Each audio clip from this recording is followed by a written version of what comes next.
Hello, everybody. Welcome on in. It's so great to have you all here. Virai, congratulations on being first. Thank you for that. Nemphis, great to see you. All of you hanging out in the shadows, welcome on in. Welcome on in.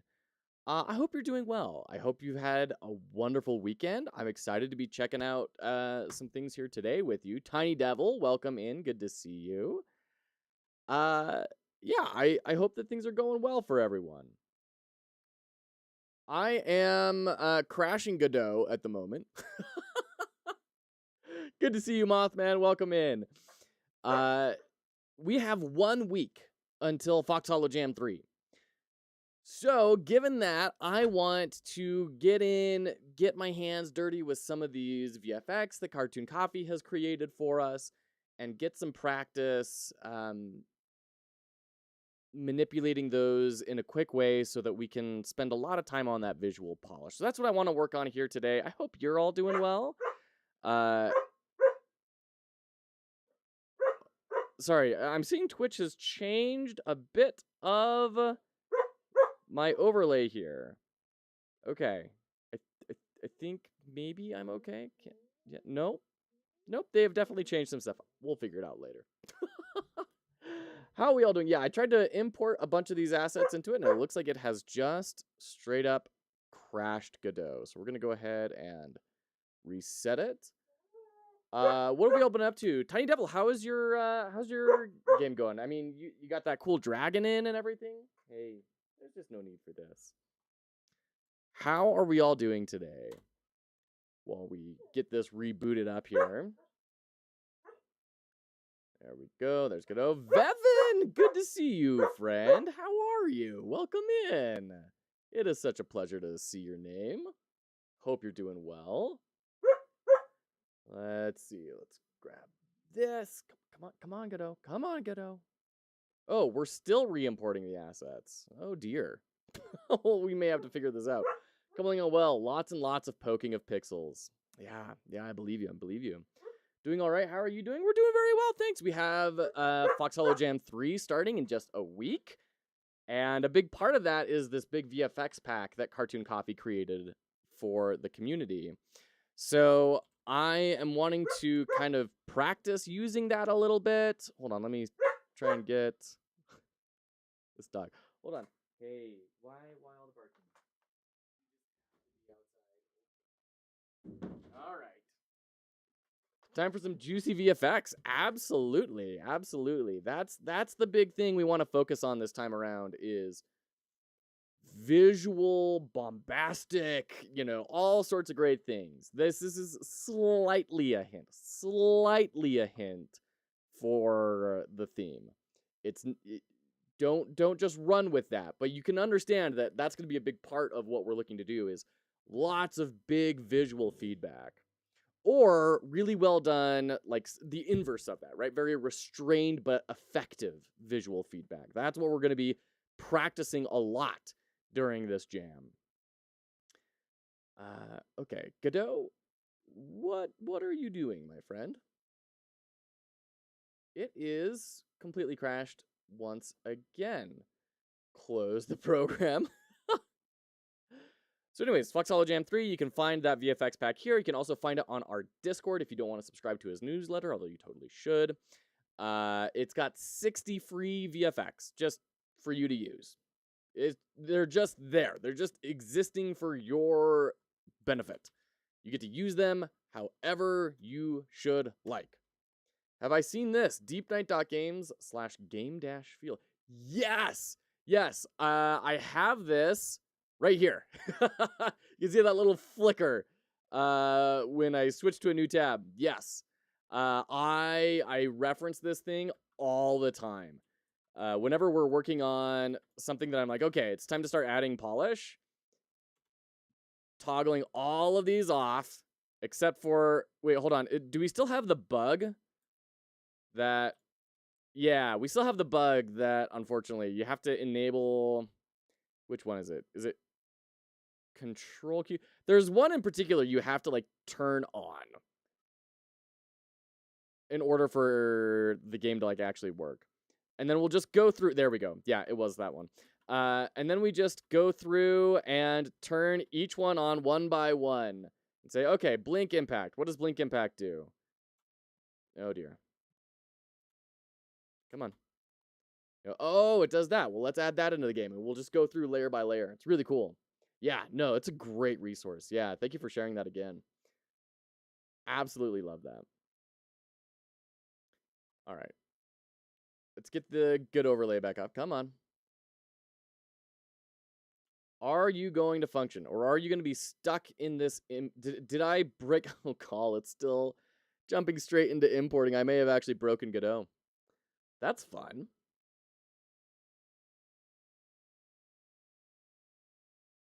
Ugh, crap. Rip Godot. Yeah. Yeah, I don't know what to do about this, actually. Shoot. Okay. Well, I can work on figuring this out later. What I can do right now is I can close the Godot project, but at least we still have the hats. The hat redemption overlay, that is still running. So we can leave that going. We can just make a new project for playing with this VFX. Man, crazy. Which is a bummer, because I was hoping to tie some of these visual effects into our good overlay, but we'll have to figure that out another time. Yeah, Bevan, what have you been up to? How's life been for you? Haven't used Godot in a while, but I remember deleting and renaming the import folder. Oh! That would be nice. I didn't know that there was such a thing. Hold on. Let's check this out here. Where is our Godot folder?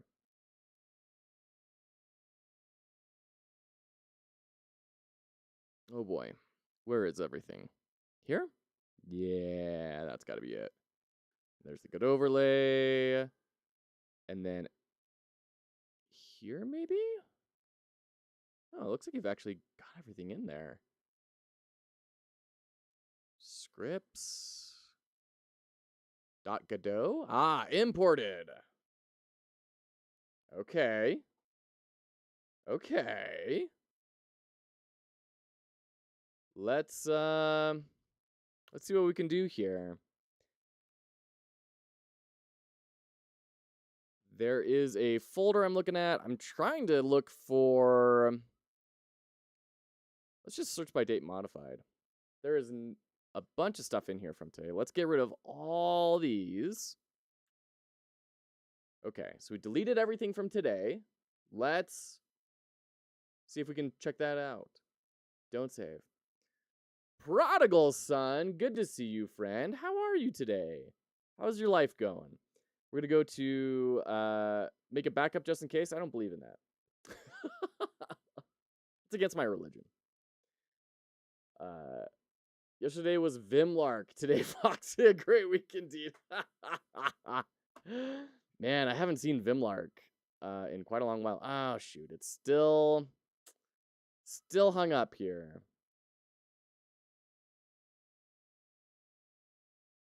Let's see. Can I boot this up here so people can at least see what I'm talking about? There we go. Yeah. So that's what I'm looking at. It's stuck there. I can't seem to bust out of that.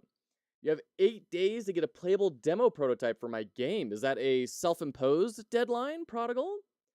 Should be able to make it. Okay, that's very exciting. Very exciting. I've got high hopes about this. You're hitting every genre that I love. Self-imposed deadline. Okay, very cool. Very cool. What's going to happen after those 8 days? So let's say you get your demo prototype. What then? Monthly build until it's done. Got it. Got it. Is Boots working on it yet, or is this all in your domain?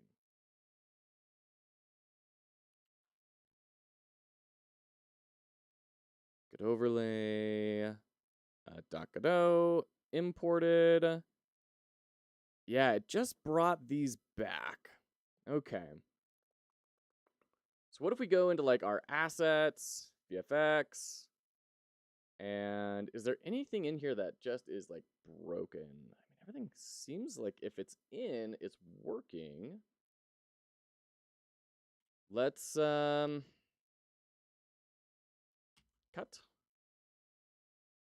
And then we'll bring these over here. Bring this into our VFX asset library. New folder, FHJ3, CC pack, paste, and then go back to Godot overlay, and then we're going to get rid of all those. And then we're going to copy, paste, and then delete the imported folder and see what happens if we do just go the full nuclear option. Drums, not boots. Drums and boots and drums and boots and drums and boots and drums and boots. Drums, yes he is. All right, take care. Grab your lunch. Leftover fried rice. Classic. Classic. Okay, so we're not crashing anymore. This is good. Thank you for that tip, Vevin. Okay. Let's see if we can get this once again brought back in. There we go. Lovely jubbly. Okay. There we go. We're back in Godot. Now, we do have everything super broken. Lots of broken links. So let's see what we can do here about that. Let's go to .godot. We have our imported thing. It looks like a lot of stuff has been brought back in. Can I, like, hit F6 here? Are you going to run? Okay. Looks like we're doing good. Frumptious. Is that gross? You make fried rice with leftover rice. So this is leftover rice. Well, and the best part is that a lot of times when you make fried rice, you're like adding leftovers to the leftover rice. So it's not just leftover rice. It's like leftover rice with like leftover katsu chicken, pork, some vegetables, and then you add in some soy sauce, and you're done. But it's great. It's great. A big fan of lowering food waste. Okay. Great. I'm going to go ahead and turn on our test redeem that we have set up here. We're going to go to viewer rewards, rewards, or excuse me, power-ups and channel points. And then we're going to change, we're going to turn on test the overlay. So that is now available. So if we do this, we can test the overlay, redeem. Okay. It works. Now, we need to add this. Channel points custom reward redemption. If data.reward title equals add a hat or test the overlay, save F6 and test the overlay. We're connected. Test. There we go. There we go. Love it. Okay. So we've got the test all up and running. What we want to do here today, it would be great to get pictures of all these hats set up. Prodigal with the actual add a hat redeem. We want to get pictures set up. I have a black backdrop right here. So what we're going to do, I'm going to go get a black stool and set the hats on there so we can take pictures of it, bring those in, and that can be the backdrop for the hat redeems. Oh, wait, we were testing. Sorry. Okay, give me 2 shakes to go grab that stool.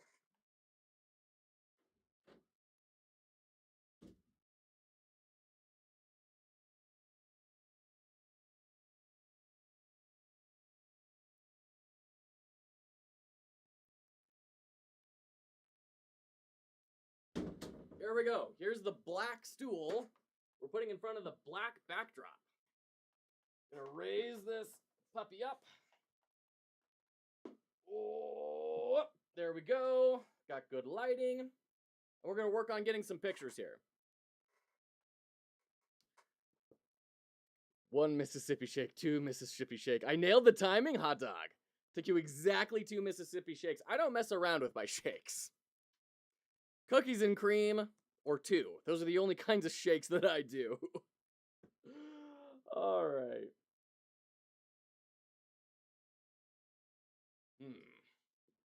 I'm seeing a problem here where the stool is angled. You can see this angle here kind of comes up over to my face. And that is making it so these hats may not be able to rest on it super well. So maybe if I turn it around, and then set it on that, maybe that will look a little more natural. I wish I had like a little hat dummy, you know? Little head.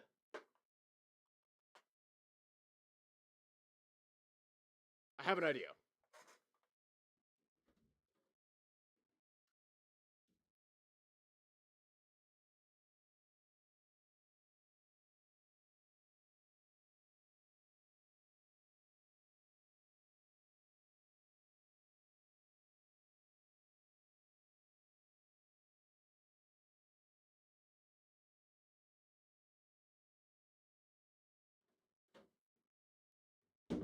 Behold, a ball.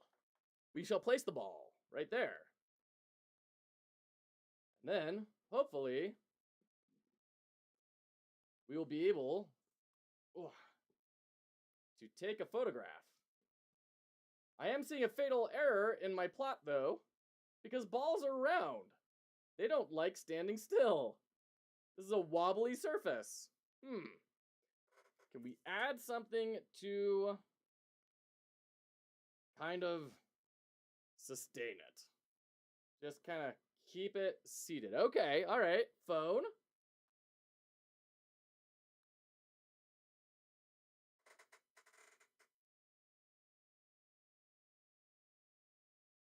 The thing that I'm using to keep the ball there is pretty visible.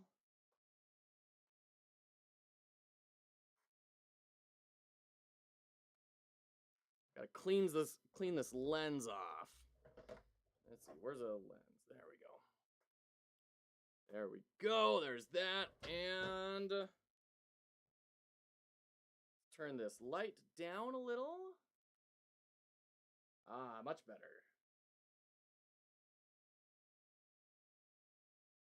And we're still getting a little bit of that bow tie, which I don't want. Don't want it visible. Fedora.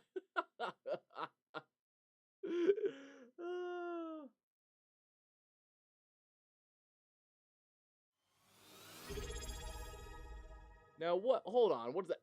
Endo with the subscription? Thank you, Endo. My heavens. Thank you so much, my good friend. How are you today? How is Scholars 2 going? How's your vertical slice? Hope you're doing well. Your finger slipped. So good to see you. Welcome in. All right. Sun hat. We're working on some overlay stuff, and I'm getting these photos in so we can finally get the photos all set up for the overlay. So we don't have the same Sauron picture for every hat.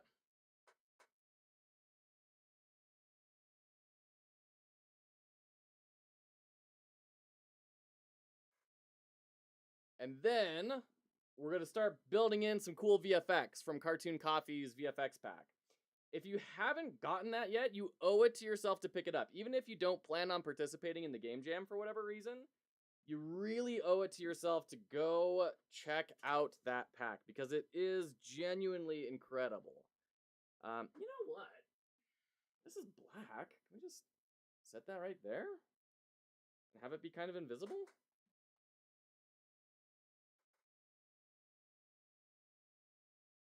Not really, unfortunately. I need like a black shirt or... What about the black toque? I just need something that's going to kind of cradle this ball. Stop it. Okay. Throw that right there. Whoops. Set it right there, right there, right there, right there. Right there. Okay. And photo. Nice. Good. Okay, that's 2 down.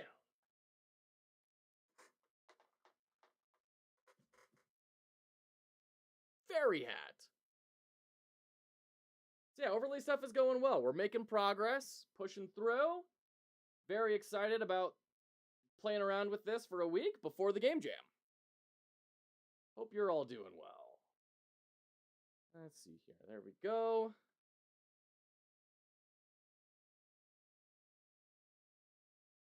Nice. Number 3. Oh, witch's hat. Lime Blossom, I'm so glad you're doing well, friend. So glad you're doing well, and I hope that extends to your tactics game as well, your dungeon crawler.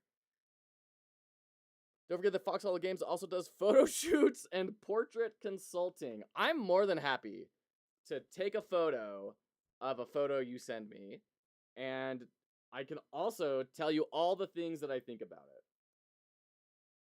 I have no training as a photographer. Okay. Oh, can't even make this witch's hat stand up. Come on, come on. This is where I wish I still had Photoshop. Ow. Did that work? Not really. That's not gonna cut it. That's too blurry. That's too blurry. We'll just leave the hand in there for now. Witch's hat. All right. There we go. Time for the Cthulhu beanie. Here we are. Whoop.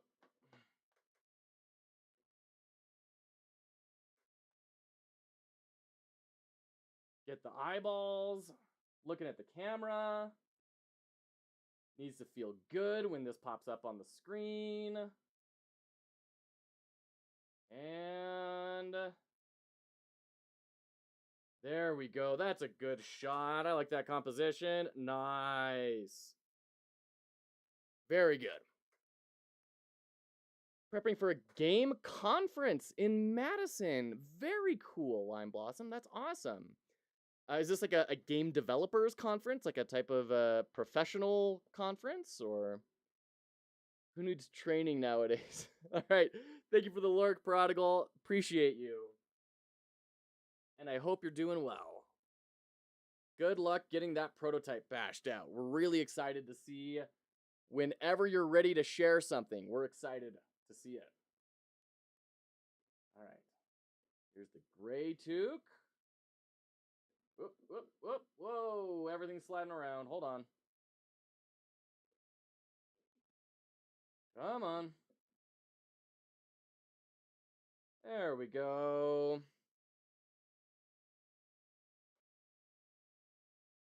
Nice. Oh, explorer's hat.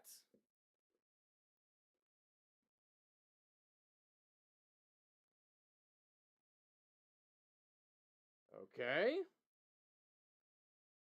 Nice. Sun hat with a bow. Lovely. Now we just need the actual black toque that was holding everything else up. Oh, and we need the mushroom hat. Can't forget the mushroom hat. Come on, come on, come on, come on. There we go.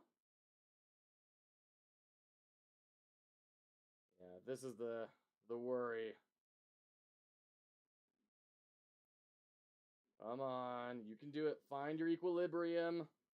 Balance that pillar of stones. You can do this. Come on, come on, come on. Come on, come on, come on, come on. Come on, come on, come on, come on. What if you go the opposite direction? You let it roll over.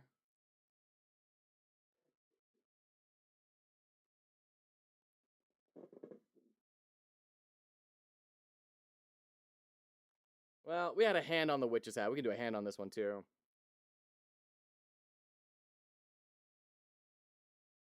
Try and get some of that dog hair off.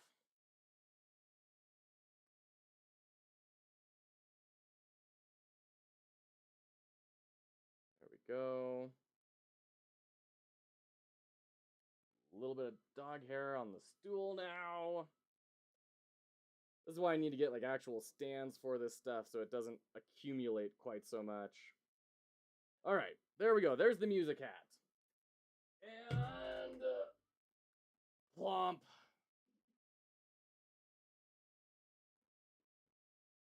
Don't even need the ball for this one anymore. Mushroom hat.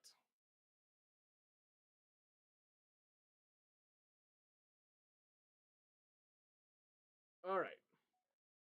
There we are. We have the photos of the hats. Okay, Hadao, good to see you. Welcome in. It's a conference for other developers in the greater Midwest. We have a few studios in the area working on Apex Legends and Borderlands. That's awesome, Lime. Huge congrats. The greater Midwest area. So I live in Utah. There used to be a ton of studios here. They have all since ran away. I didn't know there were very many studios in the Midwest. I thought they had kind of centralized off to the West Coast or a little bit more back east. That's awesome, Lime. I can't wait to hear how that all goes. That sounds like a really great time. Are you showing up as a representative of an organization, or are you repping your own staff? Or are you just going to just be there?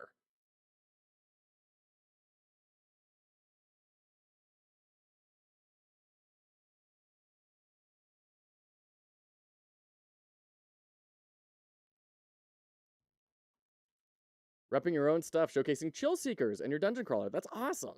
I can't wait to hear how that goes. That's so cool. We do have ads starting up in just a second. So we're going to go ahead and kick up our ad question. What are you excited about this week?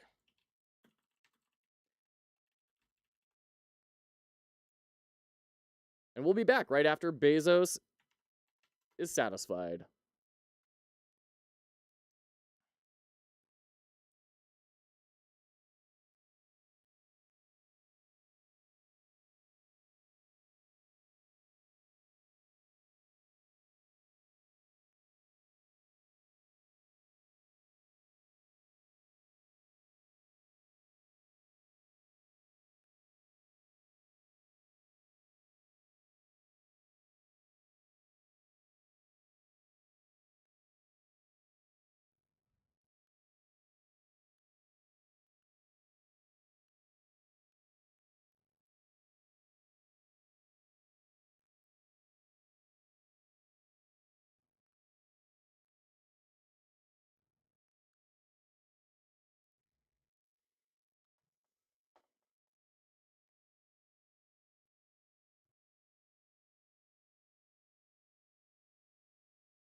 All right, looks like we're back. Welcome back, welcome back. I just got all of these hat pictures brought in.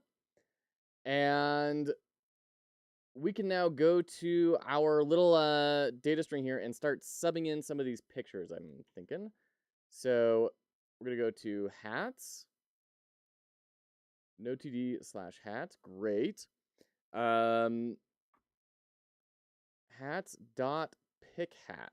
Where is pick hat? Where did I write that?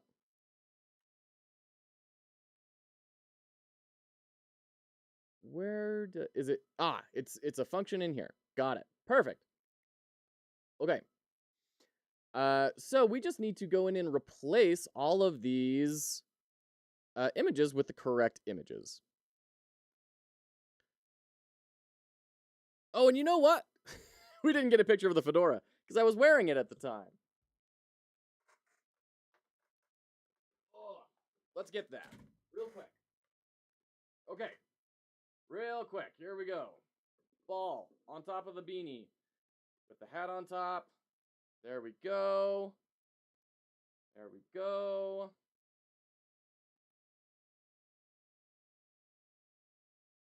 Okay. Done. There's the fedora. All right, back on. We honor the redeems. The monster. Hello, over on YouTube. How are you doing? Welcome in. So I need to wait for that to upload to Google Photos, where I can then bring it down. Let me go ahead and get this going real quick.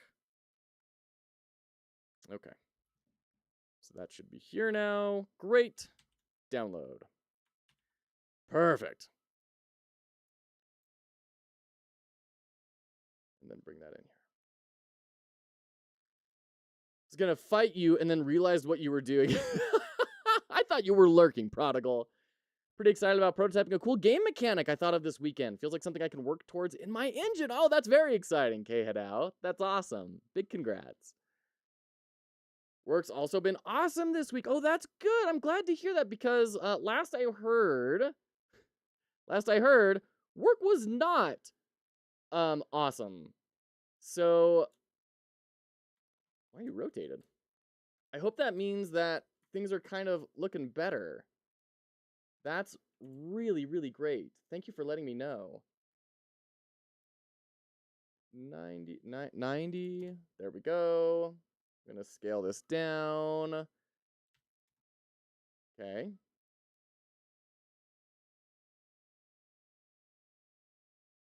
Where's, there we go. We need to shrink this down to be the right size here. And about like that. There we go. Okay. Cthulhu beanie. They're all sideways. Why are they all sideways? What's going on? And then what are our transforms here? 0.149. 0.149. 90. Was it one of those 2 a.m. thoughts or fully fleshed out thing? Either way, wish you the best. Go for it. I was on a second stage 2-hour interview today. And got another one tomorrow. Hopefully I'm hired soon. Memphis, that's incredible. Big congrats. It's stages of interviews. So I'm assuming this isn't some like burger flipper position. Do you want to share what you're interviewing for or even just like what role? I am lurking. Stop unlurking me. I think I got a tote bag last time. I went to this game conference and all I got was this tote. Oh, that's funny. Okay, which one is our gray? Is it this one? Yep. Okay. Transform 0.149. And then rotate 90 degrees. There we go. I'm realizing it'd be probably better if I didn't scale each of these individually down and I scaled the root node down. But I've also learned, like, I kind of don't like touching the root node in Godot. It tends to result in really scary things. Okay, that's the top hat. Where is the black toque? There it is. You can see all the dog hairs. All the dog hairs. 90 degrees. There we go. Such a gross photo. Ah. Is this one any better? Yes, that's the one after I de-haired it a little bit. All right, good. Explorer hat. Let's get that pumped in. Let's see, is it? No, that's the top hat. That's the sun hat. That's the fairy hat. There's the explorer's hat. There's Mr. Jones. Come on. Oops. There we go. Now we're on the right one. 149. Rotation 90 degrees. It was definitely a 2 a.m. thought. Unless it's a super burger flip. What is this overlay thing for? So whenever you redeem a hat or you do the test the overlay redeem, this picture will show up with cool particle effects, and then when I want to start practicing in cool VFX to do fun things with it, to practice for the jam happening next week. So if you do test the overlay redeem right now, it's 1 point. We should start seeing some different pictures showing up. Today was for embedded developer and work with C? Memphis. Wait, hold on. Am I mixing you up? Aren't you in high school? There you go. The other one is more detective work, trying to find out why a product doesn't work. Like, is it a bad wire, a broken resistor, like hardware, like actual engineering? Is a wire incorrectly connected, screws are too tight, or is the software which the customer provided? Whoa. That's crazy, Memphis. What the heck? Good for you. All right, sun hat with a bow. Here we go. 0.149, 90 degrees. Embedded in C is fun. Bless your heart. That's going to take you a long ways in your life. Good for you. You're a part of a rare breed that would say embedded in C is fun. And that is great. That's what you want in life. You want to be with a skill set that is highly needed that no one wants to do, or at least comparatively few people want to do. So good for you. 0.149. Rotation 90 degrees. There we go. There's the top hat. Okay. Now let's see.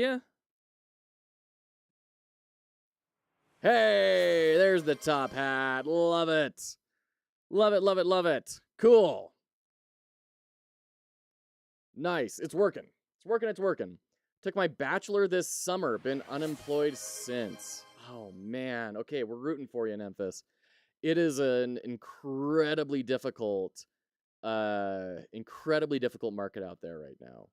I mean, we've talked about this before on the stream, but people that are really big talking heads in the space liken it to like the worst of the Great Depression right now for tech, of just thousands of people applying for every single job and going for a year plus without work. Like, how long was the Great Depression?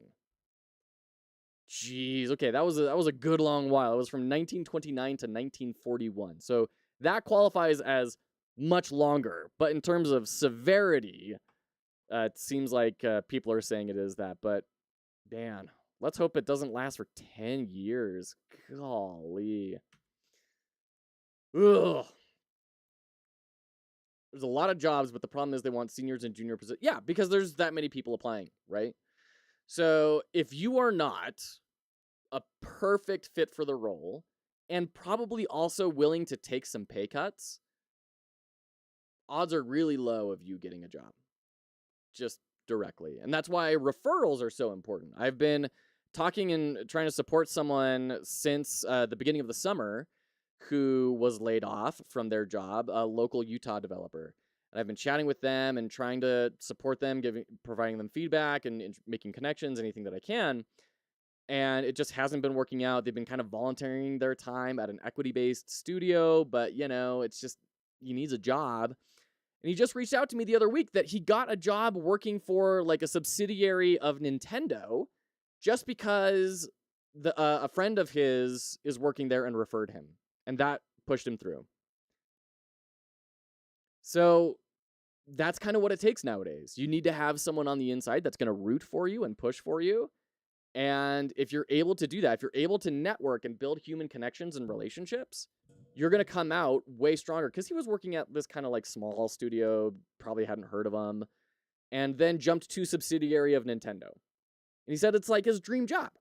So it is possible to make those big jumps. It is possible to make something really cool happen, but you do need to be strategic about it, right? Saying I can take a pay cut says I'm not worth the normal salary, which is seen as negative. Yeah, no, that's the hard thing. You can't say I can take a pay cut. And that's the outrageous thing, right?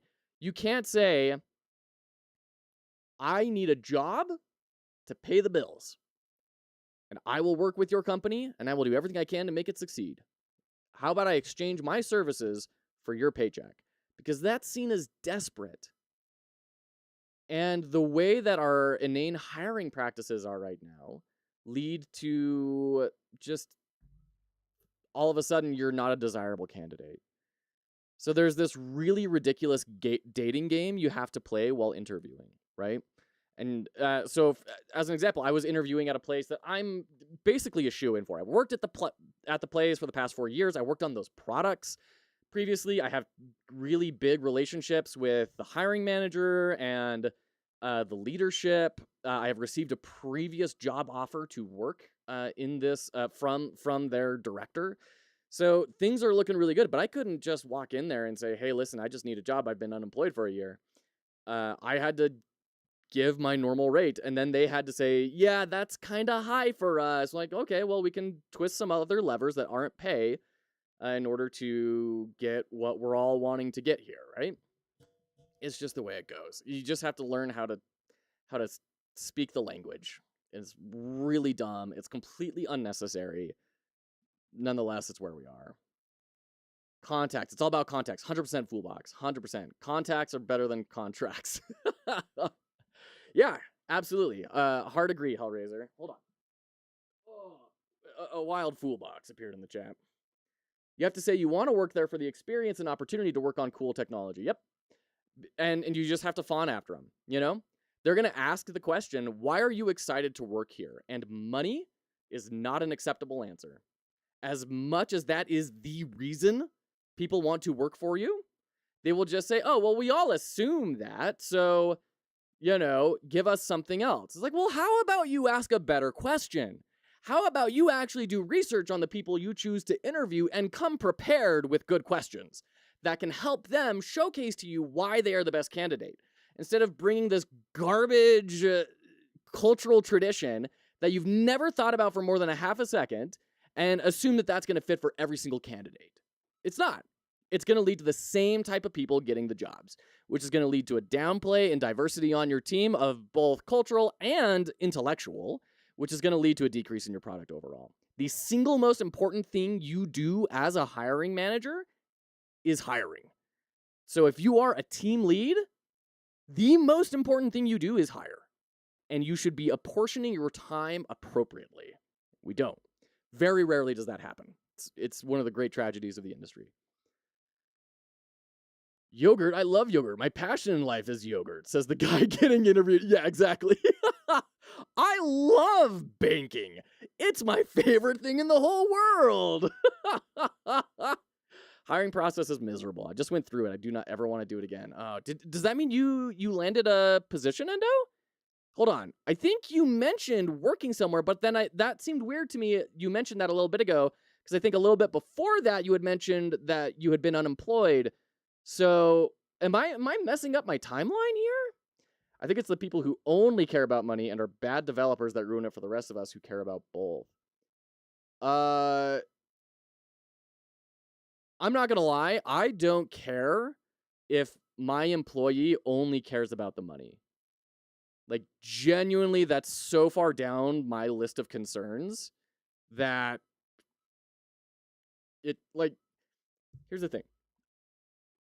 Are they going to show up? Are they going to do their job? Are they going to communicate well? Are they going to accomplish what we ask them to do? If so, that's a good hire. Asking, why are you excited to work here, is this really weird roundabout loosey-goosey chase where you're asking them to guess the things that are important to you in your mind. How many times have you gone to a job interview where the interviewer sits down and says, hey, thank you so much for joining us for this interview. We appreciate and value your time. On that note, I want to tell you what's important to us and our team, and I want to float that by you and see if that lines up with who you feel that you are. And if it's not, then we can have a conversation about that, because if it's not lining up with what we're hoping to do with this role, then that would be miserable for both of us.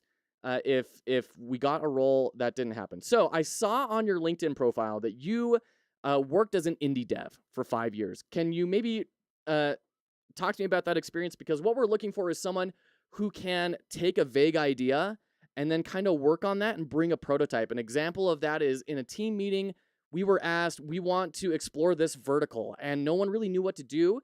But Tim decided he was just going to try and make something. And he went out and he made a rough idea, and it wasn't very good, but it built something that the team could talk around and brought that to the team. And we found that very helpful. We're looking for more of that. Do you feel comfortable doing that sort of thing? Can you talk about, like, I'm wondering if that experience lines up with this, or if you have something else you can talk about with that, right? That is now a much better interview situation than, tell me about yourself. You're setting everyone up for failure. Both sides need to do their homework. The old meme of we're looking for 5 years experience on a language that's 2 years old. Yeah, exactly. Who's excited to go to work? What makes you excited in my resume? Where do you see me in your company in 5 years? Huh? Absolutely, Foolbox. And that's the thing, it's a power imbalance. It's a complete power imbalance. And a lot of times people will say, oh, well, employees vote with their feet. Like, no, they don't.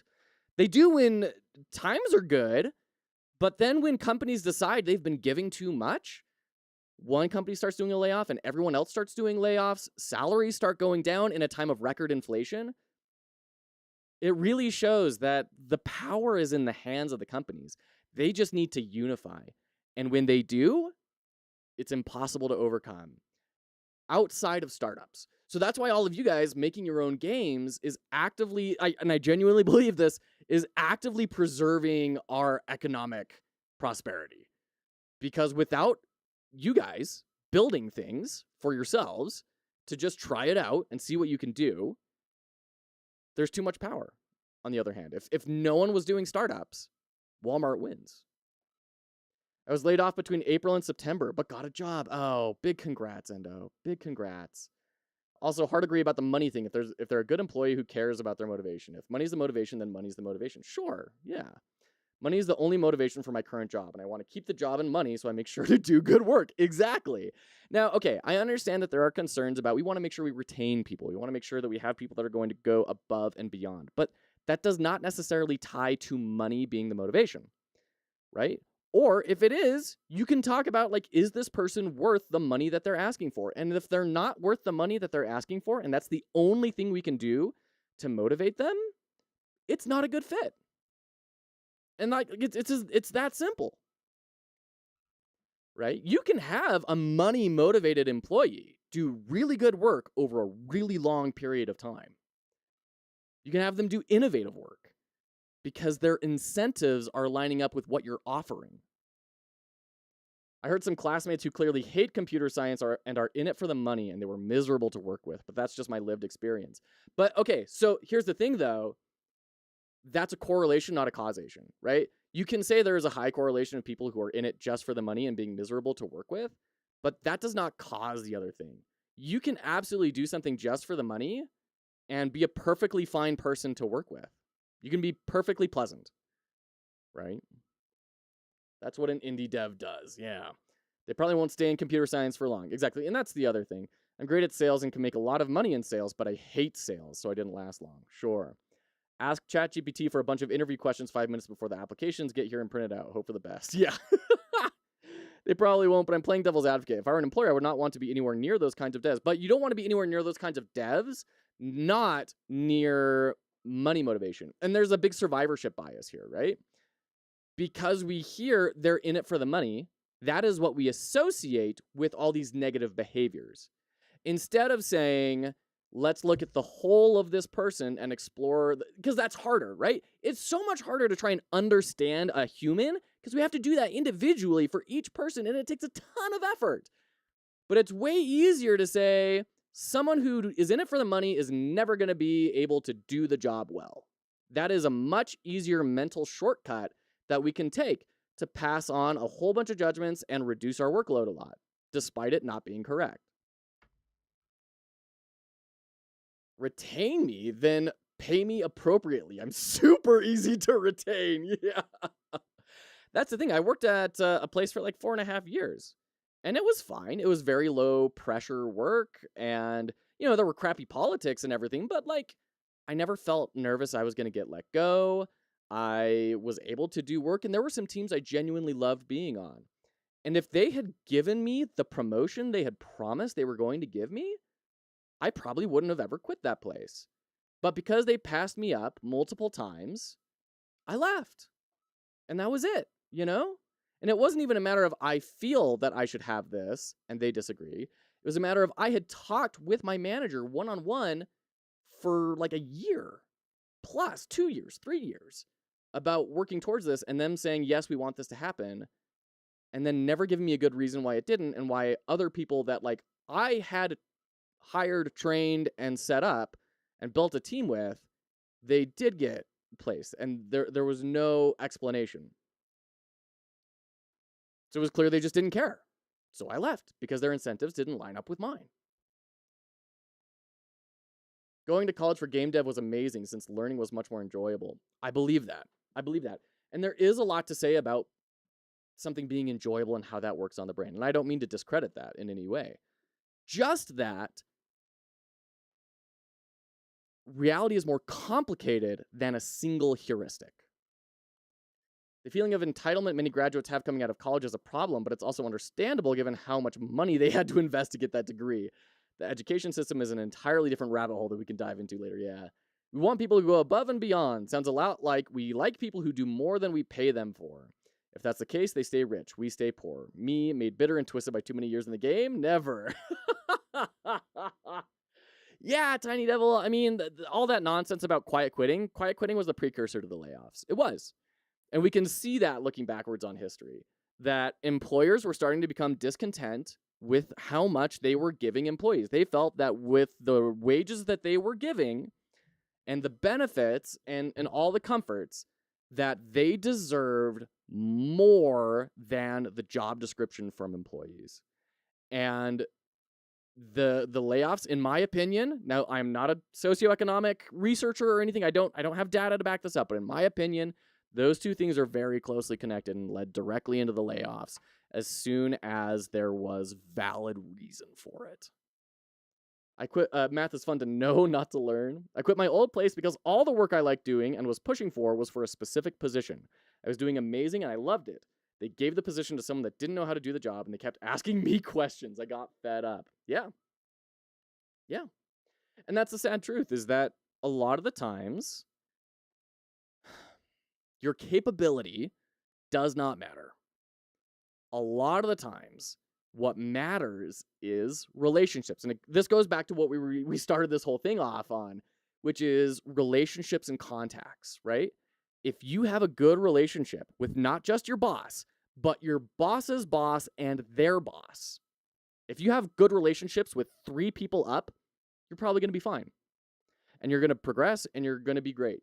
If you don't have good relationships with those people, you are a line on a spreadsheet. And I say that because I've worked it from experience. I was laid off with benefits ending 2 weeks before my baby was going to be born. And if you're not in the US and you don't understand how harrowing that is for a large amount of Americans, that's bankruptcy. That is, we're going to be crushed by medical debt. And that's that, right? Now, I was able to, thankfully, talk with our, 4 or 5 levels up superior, and that got worked out. But that wouldn't have happened if I hadn't taken that initiative, and it happened because I was a line on a spreadsheet to my boss's boss. And we all knew it. She just barely got put in and did not care about our department. We all knew that. And so when push came to shove and someone had to save money for the company, it was an easy choice for this individual because she had a bunch of lines on spreadsheets she could just cross out. So you need to make sure you have good relationships with people 3 levels up. 3 levels up and every step in between, at least. Now, the really sad part, once again, is it's leadership's responsibility to build those connections. They should be taking the time to meet with you individually and see what it's like on the factory floor and see what are people experiencing, what are they going through, and how do we understand that and improve on it. But that's not leadership nowadays. It's very rare for that to happen. So if you're like most people, it is going to be up to you to build those relationships. And if you do, you're going to be fine. That is the biggest thing. Build relationships everywhere you can, everywhere you are, and it'll work out. If you just stay in your hole and you're a really good programmer, you're going to have times of high uncertainty and high stress. That shouldn't be illegal. I agree. The American system being tied into healthcare is horrific. Yeah, it's a really good way for employee loyalty. I'll say that. Anyways, we have ads starting up in just a second. What is your most recent success? I want to hear about that while we jump into ads. I want to hear what has been something you have been successful in. And we'll be right back.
Okay, welcome back.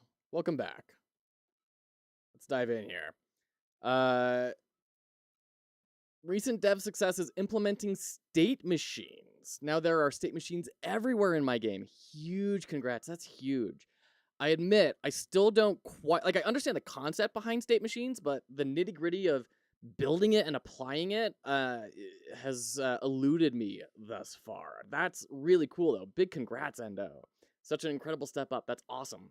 The game I'm working on is taking shape and is playable, says Nemphis. Just need content and a few tweaks here and there. Wonderful, Nemphis. Now remind me, which project is this, Nemphis? I think you've had a couple of different ones. Nemphis. Is this not Nota? What are we working on now? You can get insurance independently. It's just lower rates when tied to employment. Yeah.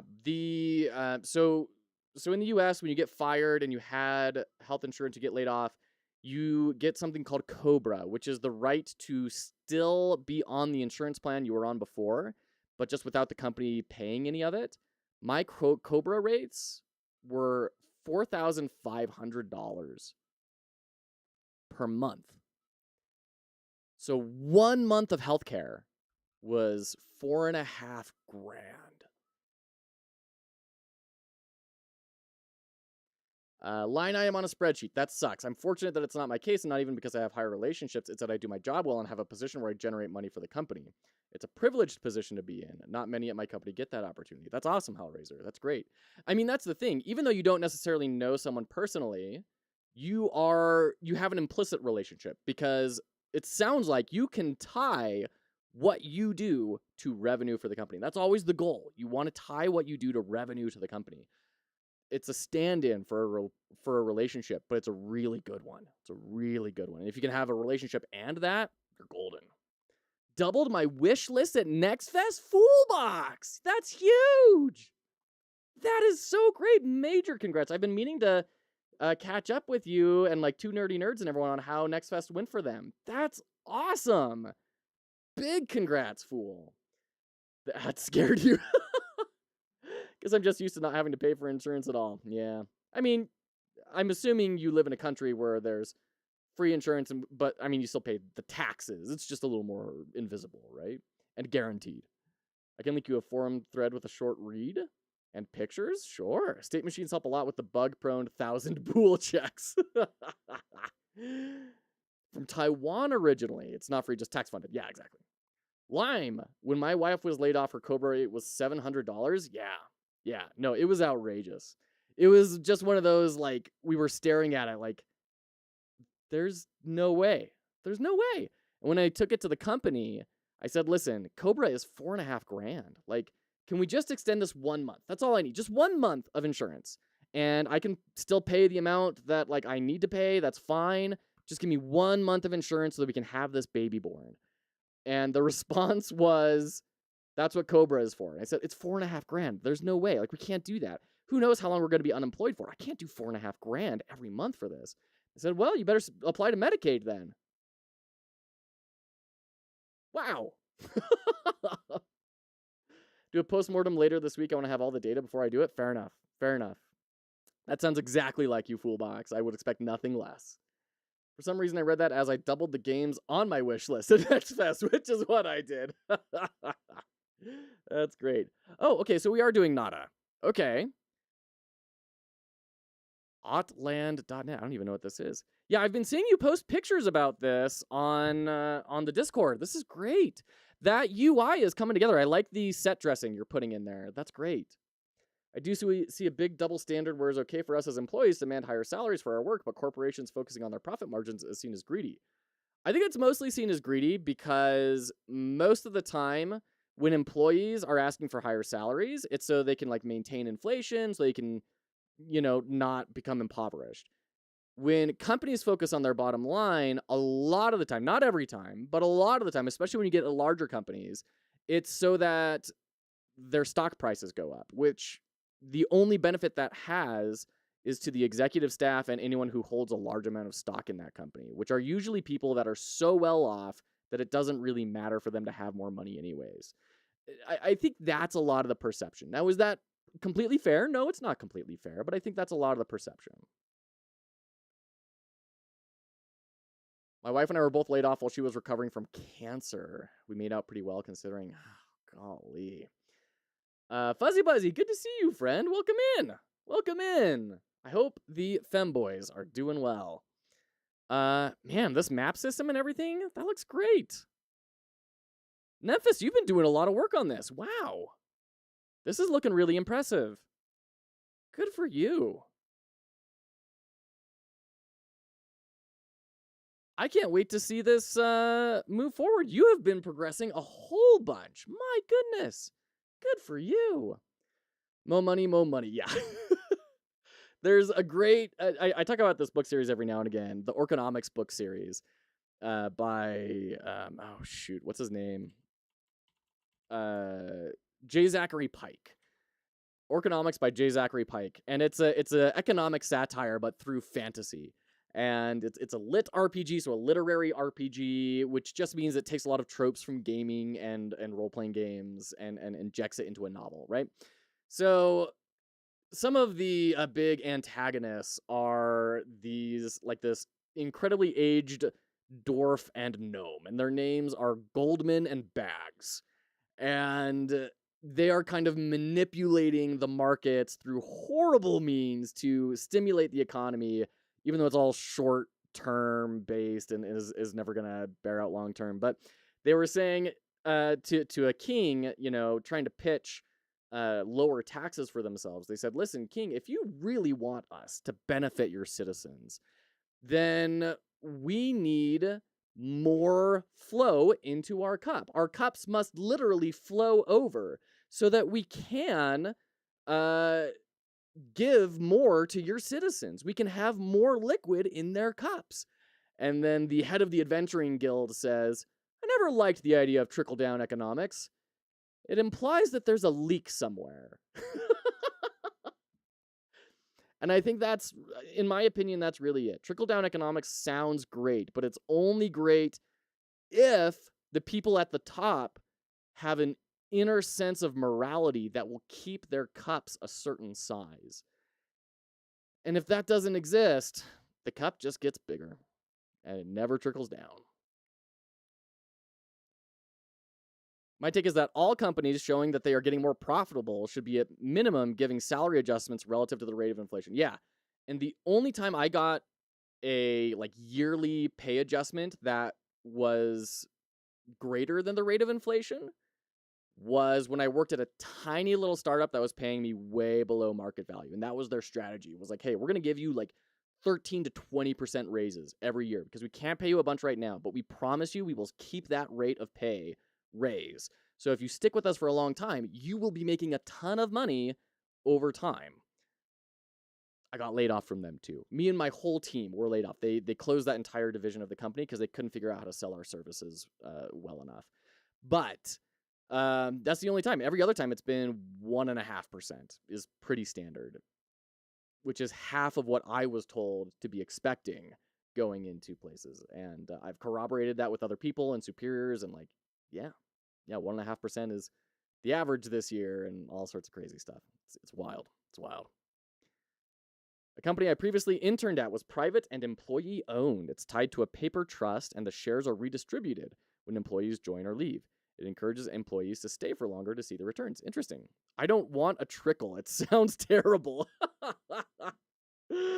Oh, shoot, man. All right. So on that note, before we start diving into politics right before the election, and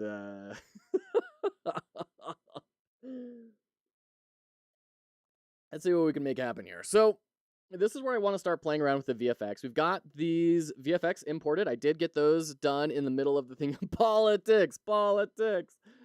Oh man, I think my statement that I can make on politics, because we don't want to bring this into the stream. Because some people come here like to get away from things or to just have it on in the background while they work and like getting into all this sort of stuff. It's a big bummer. So we won't dive into this. But I will say one thing about politics. That's my right as my channel. One thing. I don't understand, or rather, my personal values tell me I would rather have a country with a horrible economy that is completely destroyed than elect someone who is morally bankrupt. And that's all I'm going to say. That's it. Those are my personal values. I would take standing up for what we feel is right over any sort of prosperity. Straight up, period. I will vote for that every single time. I know where you stand. Okay. So what I want to do is we want to start exploring. The neat part is you can have both. You can have both. You can. It's just that's kind of a lot of the rhetoric that I hear is, oh, well, one candidate, maybe I don't like them as a person, but like things were going great under them. And it's like, dude, no, they weren't. Like, come on. First off, no, they weren't. Second off, I don't care about that. That's not the important part for me. The second part is, the more important part is, I can't vote in an unconscionable human being who has no feeling of accountability to anyone. That's not okay. Depends on what you mean by prosperity for me. Really regret my time in the gambling industry for that reason. Yeah. Yeah, like gambling and pornography industries are really well known for paying incredibly well. Crazy well, like triple plus what you would expect. But it can have an impact on people. And I know like some people, like we have an adult developer in our community who definitely still support and everything, but for a lot of people that can have really, really strong knock-on effects throughout the rest of their lives. It can be tough. It can be tough. But the gambling industry, I know they have a lot of applications for game devs because they're constantly churning out new gambling machines. And they need UIs, they need mechanics, they need scoring systems, they need economy designers, they need all sorts of things. Same with some of the defense industry positions. Yeah. Yeah, absolutely. Absolutely.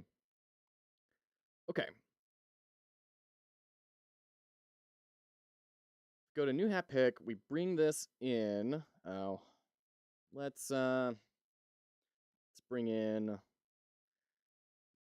I don't know, what's a hat that I think looks somewhat interesting. All right, let's do this one. Whoop, whoop, whoop, whoop. So right here, I want to add in big VFX. Vampire Survivors is essentially gambling industry with no moral objections. Add Balatro to that list. Yeah, Bingle Bingle as well. I mean, those are obvious casino reskins, right? And I don't know that I'd say no moral objections. There is something to be said about overloading the dopaminergic centers of our brain and all that sort of stuff, but it's certainly way kinder. It's like the difference between nicotine and sugar, right? It's like, yeah, okay, well, you there's still some bad stuff about sugar, but like sugar's just fine. As long as it's being consumed responsibly. Didn't Balatro get some controversy for that at some point? Controversy for what? So let's add in a new animated 2D node. And this will be our VFX. And we are going to add in, I don't know, let me kind of check this out a little bit. We've got some preview GIFs here. And what about like charge energy 1? What happens if I do that? Oh, that's right. We need to make a new, that's one thing I still struggle with Godot every now and again is like all this stuff. Okay. So we import VFX, and then we're going to go to charge energy V1. We're going to select all, right? Oh, we need to half these, or double them, as it were. Okay. And then select all, add frames. Okay. And then hit play, and probably change it to like 30 FPS. Yeah, that's looking pretty cool. I like that. Let's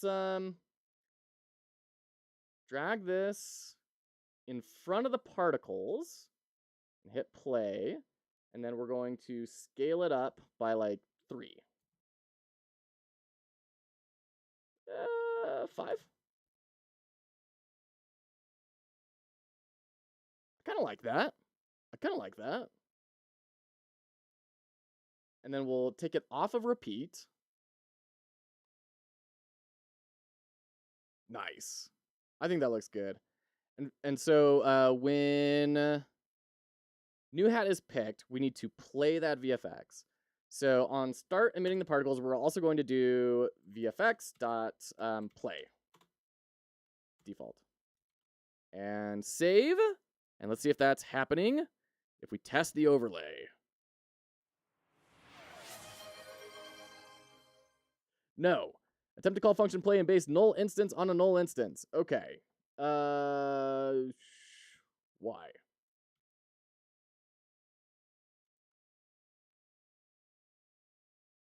Let's hit continue. There we go. That's a sweet VFX. I totally agree. Gambling elements. How did it get in trouble for gambling elements? What does that mean? Like, did a governing body go after them? The dev put in his will that Balatro can never be used for gambling. He knows how addictive it is. Yeah. Balatro dev made sure that nobody can ever use their game in a gambling context. Can't remember how, but it was a positive article. Wow, interesting. Interesting.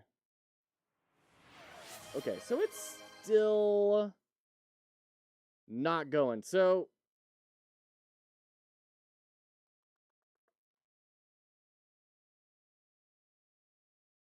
how do I link to this thing?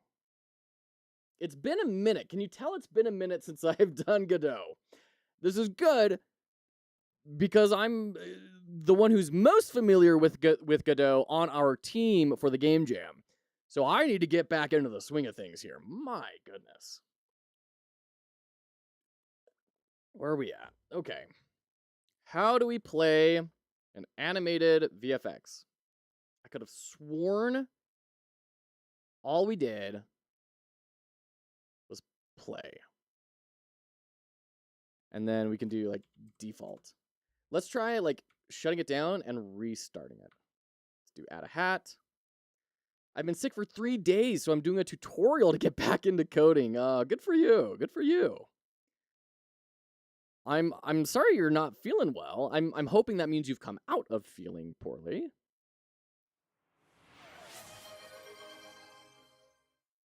Ooh. This is a new problem.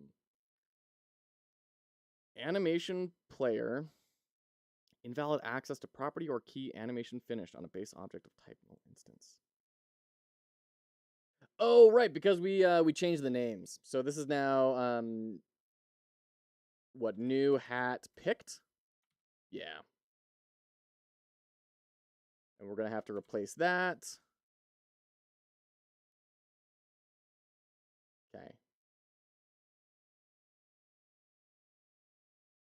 All right, let's just try that again. You're good? Okay, glad to hear it. Hey, we got VFX. Okay, good. Hold on, I want to. Are we still getting errors? What's going on? Red particles, blue particles, emitting equals false. Stop particles. What, are we not connecting here anymore? What happens if we say, no, it can't be Bob. It's got to be new hat picked. Because, yeah, that's when it fades out. What you doing? What the overlay doing?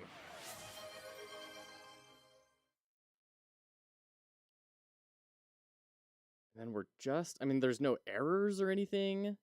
New hat picked. Dot animation finished. And on pick hat, we are doing this. We are playing new hat picked. Huh.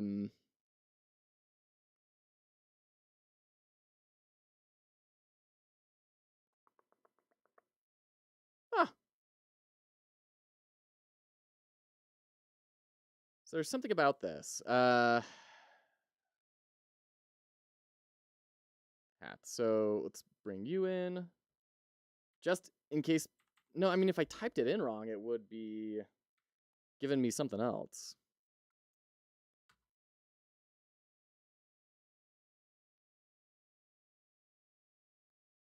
Yeah, okay, so we start off that way because it is, I have not hidden it again. And, oh. Okay, great. Lovely. I'll take it. I'll take it.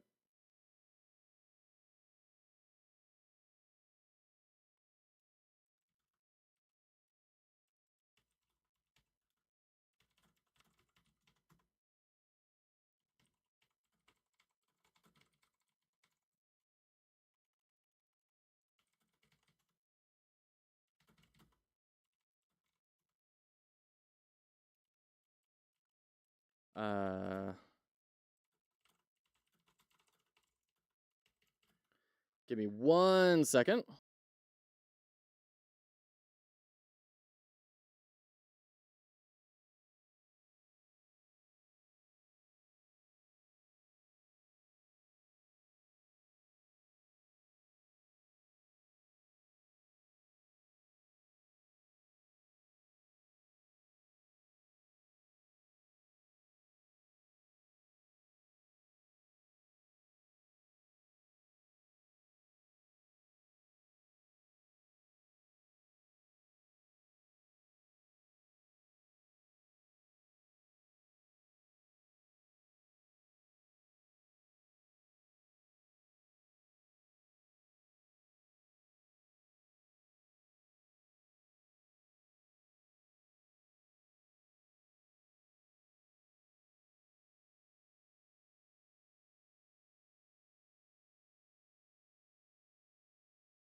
All right, thanks for your patience there.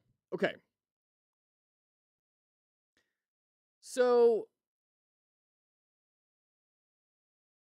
it looks like things are working now, right? Test the overlay, redeem.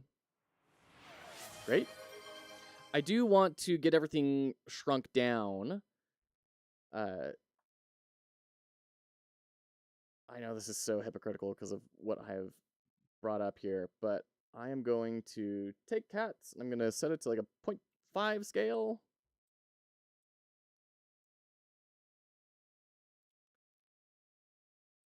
And let's try it again. It's still ginormo. Let's try 1/4. I'm not seeing any differences in size. Let's run it again. Okay, here we go. It's still flipping huge. Because it's not updating over here. This is still...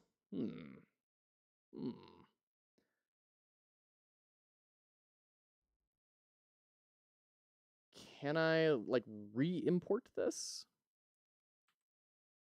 I don't know why that hasn't carried through.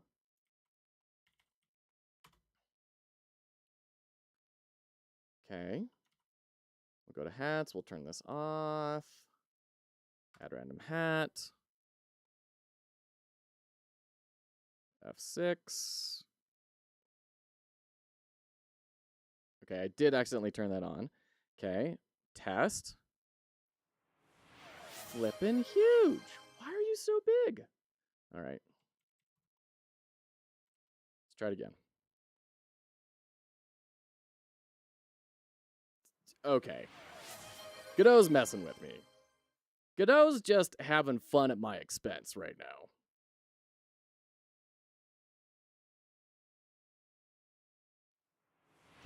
That's still ginormo. It shouldn't be anywhere near that big.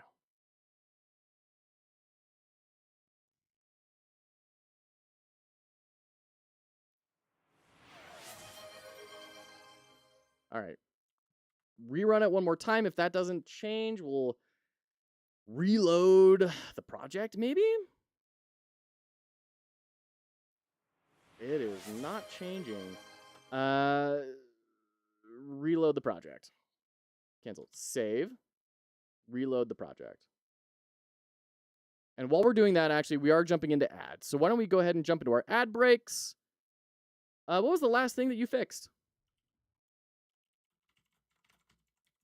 And we will let Jeff Bezos glut himself on our personal data, and we will be right back. Thanks for hanging out.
All right, welcome back. Welcome back. Last thing that you fixed, my heart after you broke it. Endo, we agreed we wouldn't make this public. You're violating the agreement. Don't make me get the lawyers involved. Something I had to fix this weekend was a race condition that was happening between my renderer components and texture lazy loader that resulted in the loader to keep loading in the same texture until I run out of memory. Whoa, that sounds intense. Then it crashes GDM, but it would only happen when the renderer components were updated on different threads using the same texture. So sometimes there would be no issues. Wow, that sounds like a wild one to debug. It was so annoying to find, but once I found the issue as a quick fix, man, I can't imagine having to debug that. My gosh. All right. So there's got to be something we're doing in here that is like setting a size. I know the problem. It's here. It's here. Because we set it. We set the scale right here. These go to 0.5. Big Dumbalungun. Dumbalungun was the sister species to the Gungan in Star Wars.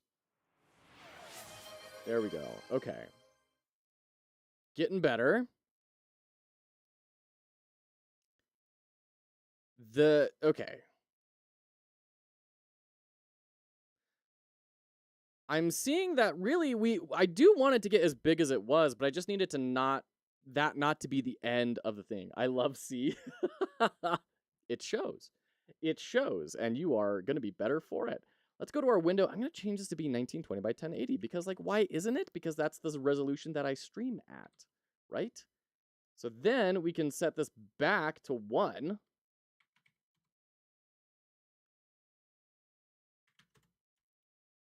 Okay. Let's try it again.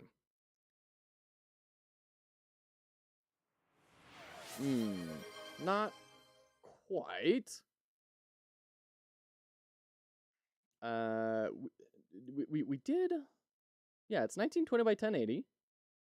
Right? That is how we do this. Maybe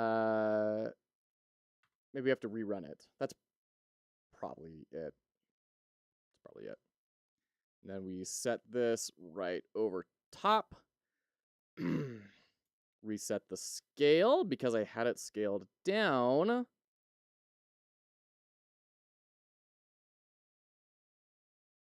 Oh dear. Hold on. Reset. Here we go. Make that the right size. M Kings. Hello, good to see you, friend. How are you today? Welcome in. All right. And test. Okay. It's progress. Move this into the center of the screen. Test. Feeling better. Move it down a little. The right too. Go.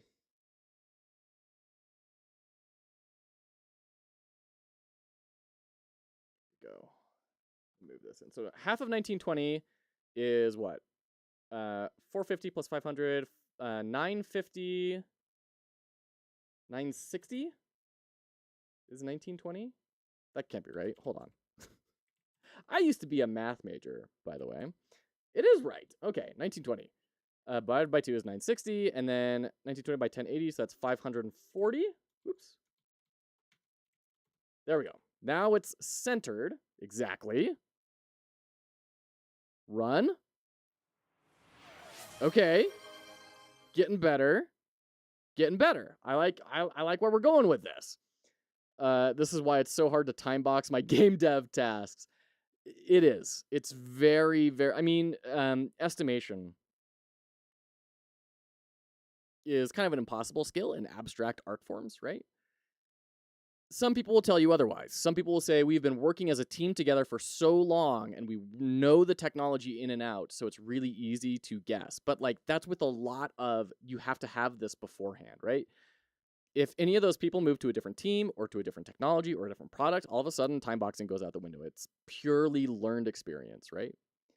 Doing good. Just played Terraria. Now I'm chilling here. Nice. Good times, Kings. How about you, Hatman? It's going very well, thanks. Well, although I did lose the Fez, there it is. Working on this overlay, trying to make it a little bit snazzier, playing around with some visual effects that we got from the Cartoon Coffee pack, and having a grand old time, trying not to depress everyone with my jaded views of the employment industry. Hope you're doing very, very well. That's nice. I do like that. I think it needs to be a little bit smaller, though. So let's go to New Hat Picked, and we'll throw on like the Cthulhu beanie or something. And then we're going to go here, and then VFX.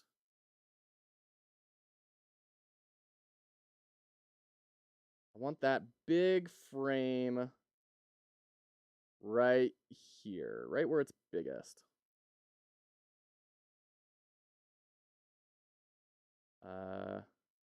Frame 33. There we go. Okay. See how it's cutting out? I don't want that. So let's take the scale to like 4.5 maybe. Just a little bit more. 4.4. Give ourselves a little bit of breathing room so it doesn't get like awkwardly cropped on the top and bottom, and then I think we're going to be good to go. So we'll reset this to here. 63. And then take off the Cthulhu beanie, and we will test.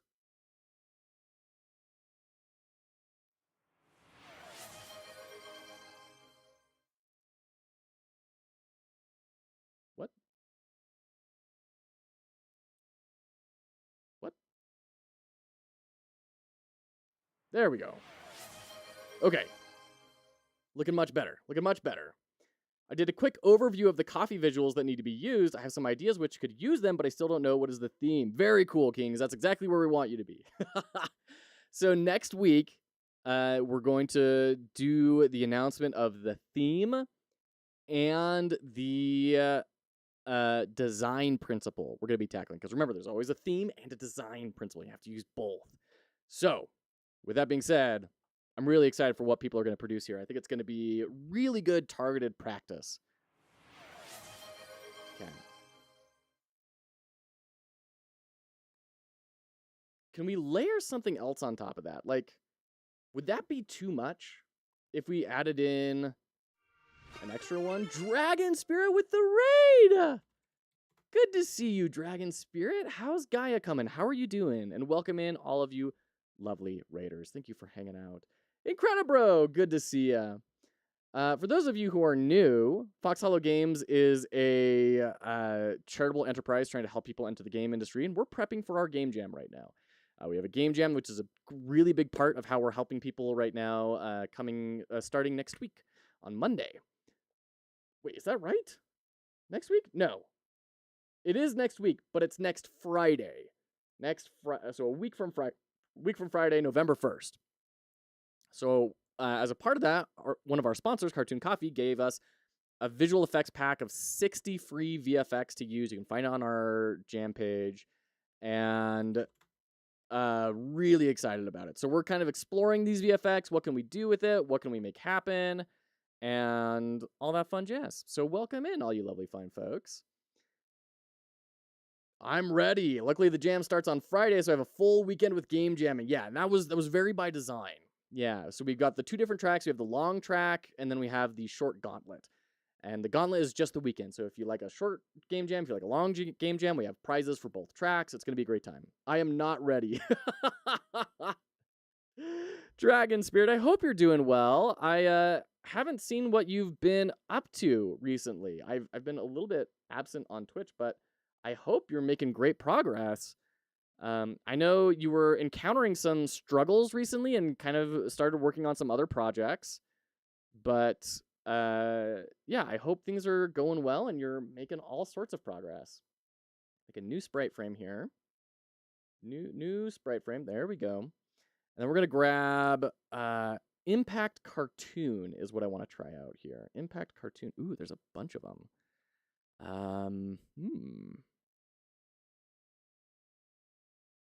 This is V4B. V4B. Oh, that's the GIF, though. We don't want the GIF. We just want the sprite sheet. Perfect. Okay. Bring in assets, VFX, impact cartoon. There we go. Select all, but we need to, actually, that's looking good. Add those frames. Make that 30 FPS and play. Okay, not have it repeat. Transform. I'm gonna set you to 4.4, just like our other thing was. Okay, script.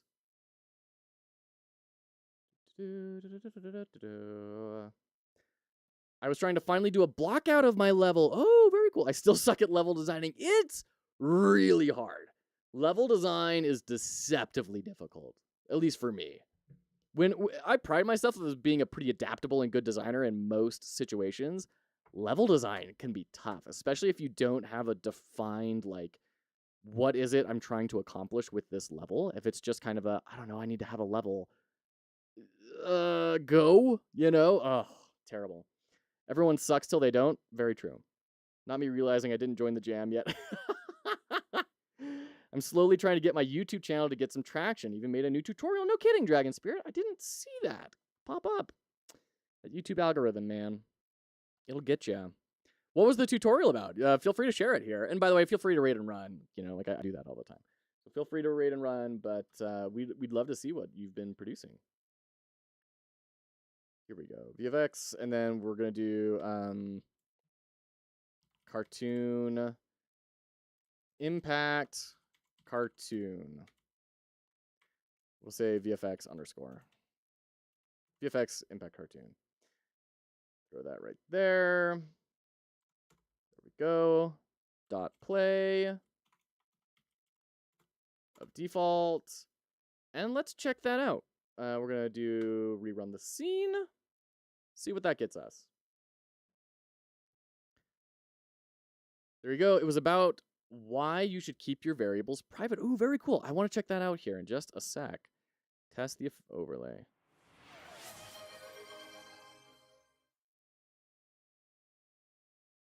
Yeah. I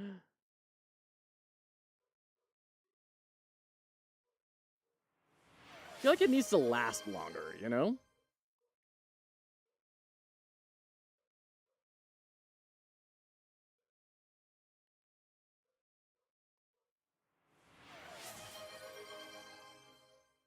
Yeah. Yeah, I think it needs to last a little bit longer. Okay. We'll figure that out. Let's take a look at Dragon Spirit's work. Let's check this out.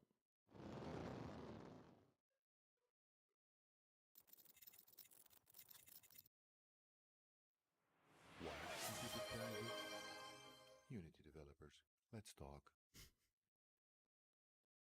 Hey, game devs. You want to know a little secret? You should keep your variables private. That stuff Those is private. routines. All right, let's break it down. What's so bad about public variables? Hold up. Together. Mess with it. Here's a public variable. Let's say we made our player's health public. Looks innocent enough, right? Hey, Oh, 477 views. That's not bad. Script number 47 from who knows where.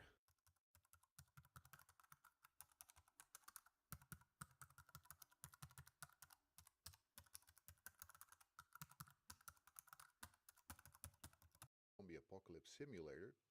This is bad. But I want it. Public variables are like leaving the door to your house wide open and hoping nobody steals your snacks. All right, lock it up.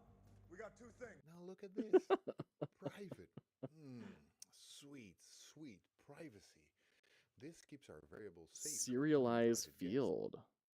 By now you're thinking, private sounds pretty damn cool. But what if I want to mess with my variables in the Unity editor? Yeah. My friend, Unity's got your back. Check this out. You slap on a handy dandy serialized field editor, and now you. So that's like your export. in Godot. You can tweak Got it it. in the Unity editor like it's going out of style.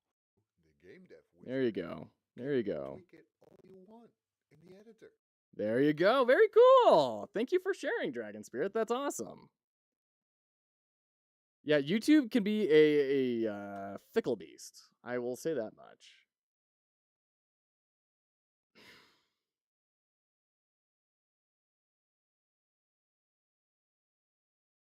Now, I don't want to slow down this thing. Like 30 is kind of what we want, right? Like if I go down to 10, it's going to look really choppy. Ugh.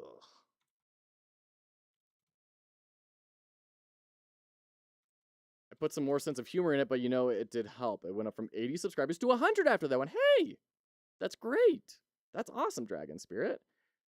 Yeah, some humor. I could tell you were trying to work on your pacing a lot and everything. That was great.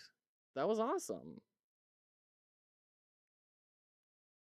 There are a lot of tutorials that are just completely dry. One guy that I have enjoyed, on the rare chance that I ever actually do anything that he works on, is let's see if I can find this here.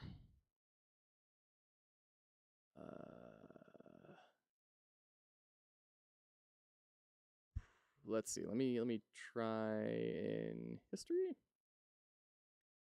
AI face.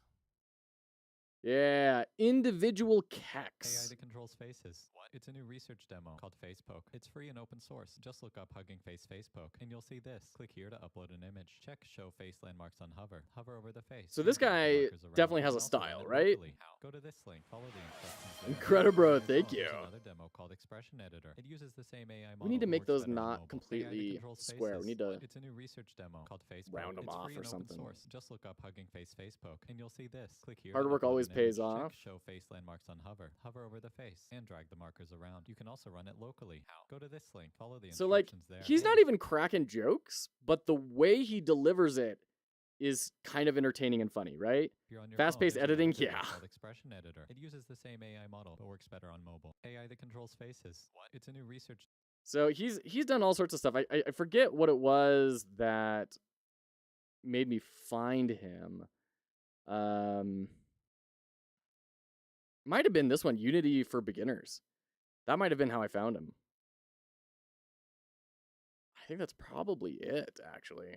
Unity for beginners. Part 1. Download Unity. Create a project. Pick 3D. You might be thinking, what is this? What is that? That's okay. Just follow along. In your brain, we'll figure it out. Maybe. Create a game object. Create 3D sphere. Now we have a sphere. Game object. What's a game object? It's a Unity thing. That So, means an like, object in the game that you most can game attach dev components to. tutorials, What are components? Things you like attach to game Unity objects for to make them do beginners. stuff. Here's a component. Transform. It Let's makes see the what other people do, right?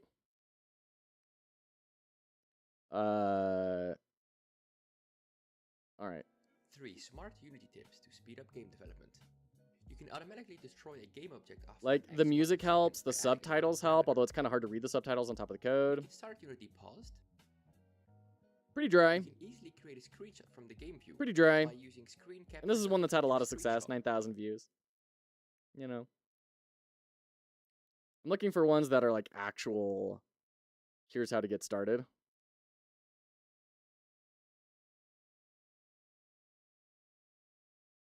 I've got one piece of advice for folks who want to learn how to use the Unigame. I'm already bored. And that's what you're dealing with shorts. Is if you don't grip someone in that amount of time, they're gone. I'm scrolling. Engine, or for folks who might know how to use the engine a little bit, but want to improve their C# skills within Unity. And that piece of advice is not a paid course, it's not a book, and it certainly isn't just watching random videos on YouTube, hoping that it all kind of soaks in at some point. He has spent 15 seconds, that's a quarter of the video, without telling me why I want to watch. He just said, I have a piece of advice, but I have no idea if it's going to be contextually relevant to me. I don't know if it's interesting, if I already know it. Like, this is not what I would recommend as a shorts template. There's no narrative here. There's no story. There's nothing gripping me. I would definitely not Instead, do this. I And it shows why humor is very helpful, right? Recommendation is a free course from Unity themselves. Get on Google, search for Create with Code Unity Learn. The first result is the course that you're looking for. It is 30 or 40 hours of free content, and it's the real deal. I was a classroom teacher for over 15 years. I use this with my students. If you do all the work, make it through all the units, all the lessons, all the challenges, I promise you when you get to the other side, you'll be able to create your own. So if he started this differently, if he said, I've been a teacher for over 15 years and I see all sorts of people making the same mistake when it comes to learning Unity. They go to online tutorials, they go to the X, Y, or Z thing, when really the secret is this, and lead them into it, right? And there's a better way to do it than that. But that's a really quick, just shift that up to the beginning, and all of a sudden you have a more compelling intro. I'm sure his retention rates would go up a lot. Looking up Unity tutorials makes me happy. Well, I wanted to look up shorts because I wanted to compare it against that guy that I showed. Like, after watching Unity those for two, beginners. Part 1. Download Unity. Create a project. that's already so much better. I'm instantly in it. I feel like I'm making progress even though I've literally done nothing. 2 seconds in, we've made a project. You can tell there's a big difference between these, right? Have to seriously up my editing skills. And honestly, editing is a really big part of it. That's why I contracted out an editor for the YouTube stuff that I wanted to be really good. There's a reason there are a few videos on the channel that perform really well. And it's the videos that the editor touched. But a lot of it as well as presentation and pacing. And just being able to get people what they want right up front. That's what you need. Start with why they need to watch, then go deeper. Yeah. What have I been missing, and when did Fox become Cat in the Hat? So Dragon Spirit showed off their YouTube tutorial that they made, and they were talking about how humor has been kind of helping them out. They got 20 subscribers from it already, which is great. And I've been sharing, like, a lot of these dev tutorials are very dry. Like, this is a guy that does it in a very non-dry way. That's okay. Just follow along in your brain. We'll figure it out. Maybe. Like, this is Create a great. game object. Create 3D. Right? You're sphere. compelled. You're compelled to keep watching. But doing I've got one piece of this, advice for folks who want to learn how to use the Unity game engine, or for folks who might know how to use the engine a little bit, but want to improve their. I'm out. You know, like, it's just, I already don't care. Shorts are great for growth once you can get that sauce down. Okay, so I'm actually in two minds about it. I'm curious what your result has been, Endo, because you did do a lot of shorts for Scholar. In my experience, shorts have not meaningfully translated to a lot. Now, granted, we do have a couple of consistent viewers that have come over from shorts, from when I was posting a lot of shorts. It got us a ton of subscribers really fast, but they didn't really convert to long form, and they didn't convert to like pretty much anything. So I had this huge subscriber count. I didn't have any watch hours. I didn't have people watching the long form. I didn't have people watching the streams. And it was pretty bad. It was kind of just a vanity metric for me. And I've heard that from a lot of other creators. The problem with shorts is it needs to, like, really closely represent what it is you're trying to market.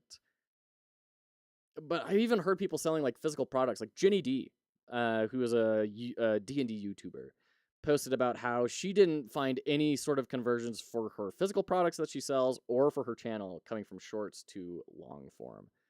And I have heard that a decent amount. And it wouldn't surprise me if a lot of it is because a lot of the market for shorts, generally speaking, the people that really consume shorts tend to be very young. So they're just not in a position to watch a 30-minute video about a complex subject, or they're not, they don't have money or anything, right? I like the guy that does the how to fail at game dev. He's funny and entertaining. Sure. I totally agree. Short subscribers will only watch shorts. Long form will only watch long form. But I saw Scholar engagement growth for sure. There you go. And it's because you were showing the game, right? That would make sense to me. So, like, my problem with shorts to long form was I was making kind of comedic shorts and then running a very sort of educational long form stream service. And those two did not cross over at all.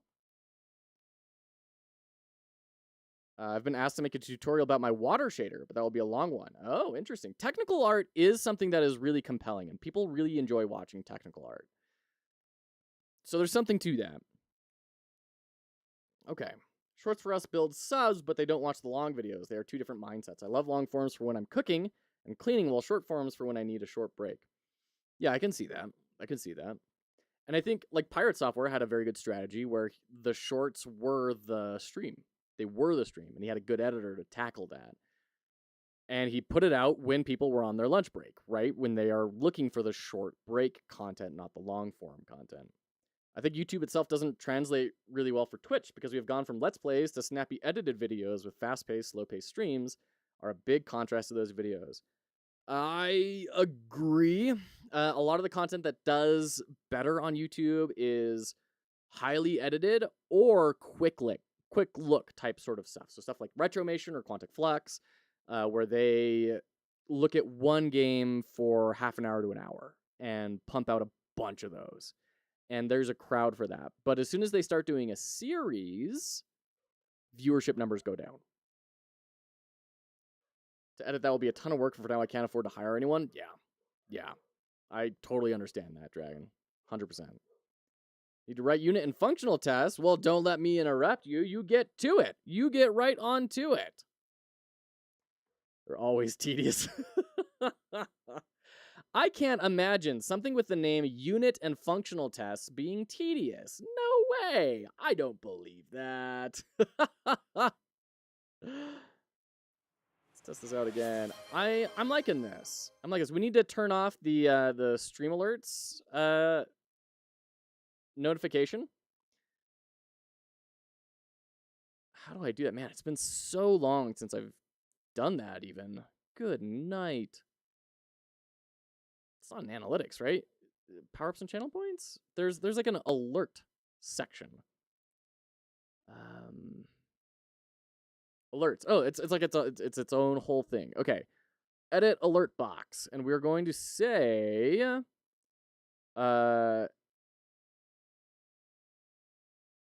what are our videos here? Not new follow, channel points. Custom channel point redemption, and we're going to turn off the visual for that. I can't do that granularly, huh? New variant? Can I change? Aha, yes, I can change. Okay, so for add a hat, we just turn off the visuals. So just axe the visual. Great. And then, hold on, let me do that. Okay, good. And then we make a new variant, save changes. And we're going to say this is test the overlay. And then we do visuals and sound. I know you guys can't see this, but that's okay. We're going to save. We're going to go back to the stream manager and see if this keeps the audio, but gets rid of the video like I want. We still got the text. That's the bee's knees. Don't test. That's the it's a me problem. Oh, shoot. I don't usually test, but when I do it in prod. My boss says if I keep doing that, I cannot be promoted to principal. Something about being a model of good practices and programming standards for people to follow. I mean, if you have over 1 million users, it sounds like a great test pool. All right, take care, Dragon Spirit. Thanks for hanging out. Appreciate the raid. Hope you're doing just frumptuously. Can't wait to see where YouTube goes for you. There you go, Kings. There you go. That's the right mentality right there. Right there. That's the Pinterest route. Okay. So we get rid of that. Save. Then we get rid of the text. Again, save. And then we're going to eventually need to do this with like adding a hat tower and swapping a hat, but we'll get to those later. There we go. That's looking good. That's looking good. We need to center that text. Other than that, though, looking great. Looking great. Okay. Well, folks, I'm afraid that's going to be it for me here today. This has been so great. I'm so grateful that you were all hanging out with me and doing the thing that we do. Absolutely awesome. So good to have you all in here. Thank you for hanging out. Let's raid out. Let's go ahead and raid into someone doing something fun and interesting and cool. Who should we? Oh, Captain. Captain started streaming 17 minutes ago. He's been gone for a long time. Of course, we have to raid into Captain. So with that being said, Foxhole Games is a charitable enterprise. I hope you've learned something here. I know that I have. I have been able to do things. I hope this has been a good stream for you. If you have any thoughts on what we can do to better help people enter the game industry, better help you, shoot me a message. Jump on Discord, hang out, do whatever you got to do. I want to hear it. Good small hangout before bed for me too. Glad to hear it. We will be back tomorrow, probably with some more overlay dev here, building out the hat towers and everything. And that's going to be a grand old time. So with that being said, thank you so much. Let's go hang out with Captain Coder and give him a warm welcome back. We'll catch you next time.